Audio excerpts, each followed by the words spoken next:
I'll be talking today, as Robert indicated, on cost estimating and mines of the future, points of consideration.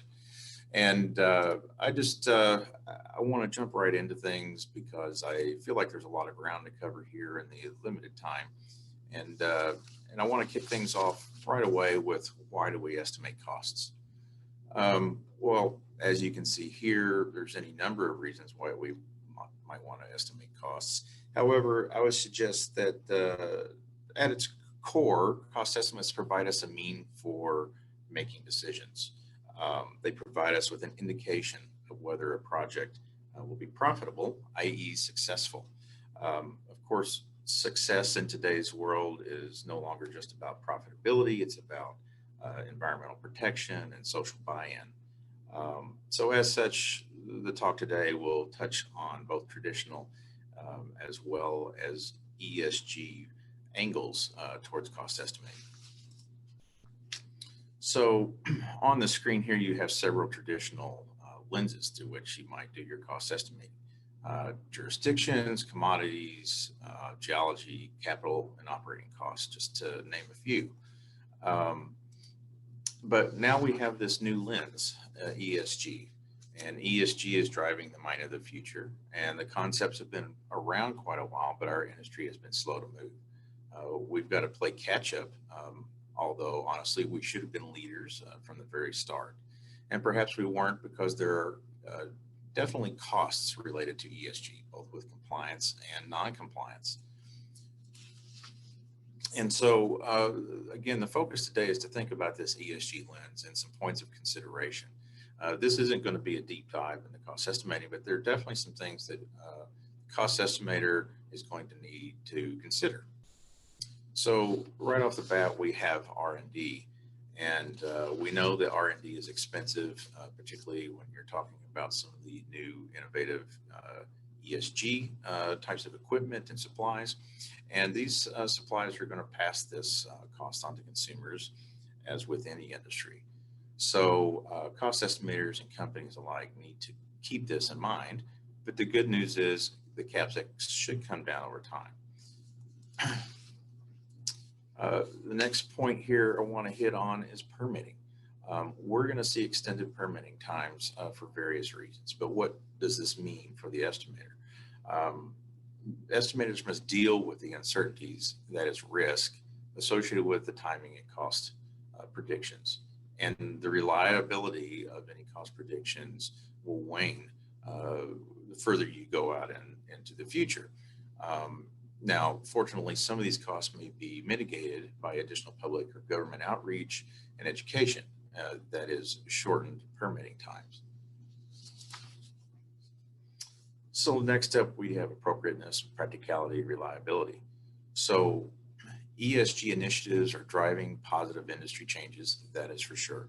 But I think we shouldn't lose sight of the practicality and reliability aspects. Cost estimators should be asking themselves some questions. Is the project timeline reasonable? Is this equipment appropriate for the task? And what might the cost be if an initiative fails? And to dive into this a little bit, I think we got to look at a solar example. So some of you may be aware of the DeGrussa mine. It was commissioned in 2012, and it lies 900 kilometers north of Perth, Australia. So it's very remote. And this is an actual picture of the project below with its solar farm. And so the mine was slated to have a 9 to 10 year mine life. And actually it's going to close September of 2022. So Sandfire Resources is the owner operator. And in 2016, 4 years after commissioning the mine, they commissioned a 20-hectare solar farm to supply 20% of its power requirement, which is 11 megawatts on site. So prior to the solar, they used a 19 megawatt diesel power center that consumed 25 million liters of diesel fuel each year. And power usage for the site is roughly 100 gigawatt hours per year, 21 of which are now tied to solar. And the total plant cost is 40 million for the job. So a little over half of that was covered by the Australian government because they felt like this would be a showcase project for what alternative energy and mining could be. So this project, there are some definite pros. They determined that it was 12,000 tons of year CO2 savings and 5 million liters of diesel fuel saved every year. And that equates to roughly 5.4 million a year in terms of today's diesel costs. But on the con side, we have a 20 hectare space requirement, which is a very significant space requirement for an operation that I would say is moderate in size in terms of power usage, probably on the smaller end at 11 megawatts. And this solar farm is in itself an environmental concern. Then you have the $40 million cost at a savings on the diesel fuel of 5.4 million a year. That's a 7 to 8 year payback. Now, that's not even including the decommissioning after the mine closes. So in my opinion, the economics don't fully add up because of the short project life here of 9 to 10 years. Perhaps this needed to be quite a bit longer of a project. But I do want to drive home there are some positives. We just don't need to lose sight of these limitations on the practicality. The next big one, a big point of consideration is project design. We should stay flexible. And the best time to implement ESG initiatives are in the early project planning stages. And it's advised to conduct lots of trade-off studies using ESG focused initiatives, going to battery, going autonomous, etc. And to not forget about the potential add-on benefits. And Brian Huff in the earlier segment spoke of this a little bit, that there are downstream effects here, that if you go to battery electric, you're using, you need less of an air requirement. Less air requirement is less electricity, etc. You should also use local labor and supplies with living wages and fair negotiated pricing. And to talk a little bit more about the trade-offs, because I think they're so important, I want to give you an example. Now, Costmine typically does not endorse specific companies or processes, but I've had some conversations recently with Eric Gentis of flat-wake separation technology, and they produce centrifuges. And he's been telling me, the CapEx is 80% of a filter press. It's a fully automatic and continuous process. The OpEx is 10% of that of a filter press.